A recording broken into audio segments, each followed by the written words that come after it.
is that in that same time, late 60s, early 70s, that the cops take over the sort of imaginary of American culture. You have the very beginnings of a shift to the securitization of the welfare state and of capitalism. Increasingly, capital is no longer getting its profits from making and selling things. Less and less of the profits being traded in Wall Street, for example, come from commerce or industry, and more from finance, manipulating people's debts, betting on how much rent they're going to pay, of rents of one kind or another, of the fire sector, finance, insurance, and real estate. The interesting thing is the more the economy financializes, the more you get this kind of securitization, the more police or police substitutes, guys with guns, with certain police powers or police-like powers, start appearing all over the place. I always think of the bank.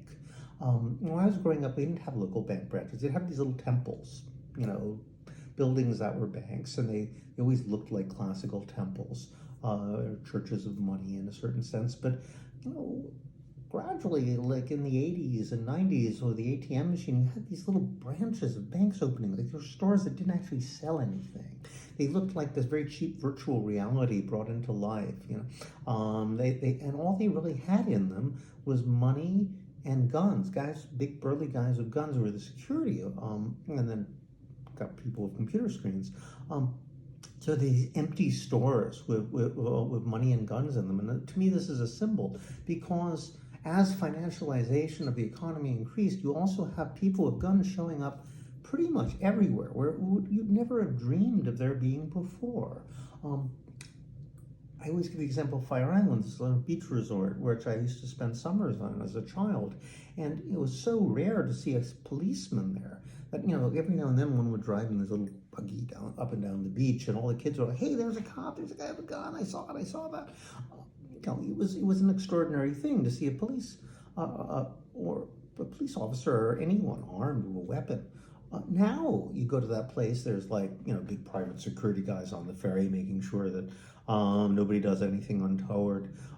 There's a cop station as you come off the dock. There's police all over the place. It's not like people's behavior has fundamentally changed, but the way we feel we have to deal with it has fundamentally changed. So we have police or police-like people in playgrounds, in schools, in hospitals. None of that used to exist. So there's this kind of invasion of the threat of violence into every aspect of our society, at the same time as there is this process of the economy being reorganized around extraction, which is basically this feudal principle rather than capitalist principle. The capitalists are making their profits, if you can even call them capitalists, off of directly what they used to call juro-political means of extraction. If they're charging you for something, if they're extracting debt payments or rent payments from you, that's ultimately the threat of force. The criminal justice system ultimately lies behind that. There is ultimately a cop, a stick, a gun being waved at you when they take your money. And I think the ultimate symbol of that, I looked into what was happening in Ferguson, the original Black Lives Matter protests. And one of the extraordinary things about Ferguson was it turned out that something like 2/3 of the population of Ferguson, who were overwhelmingly African American, 2/3 of the population had outstanding warrants. It's extraordinary. And almost none of them were for crimes. Again, like less than 7%.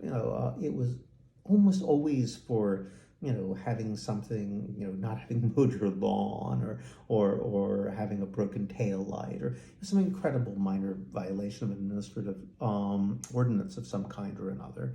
And they had the system set up to fine them, and if they don't pay, and they made it as difficult as possible to pay the fine, so they could add additional fines for non-payment.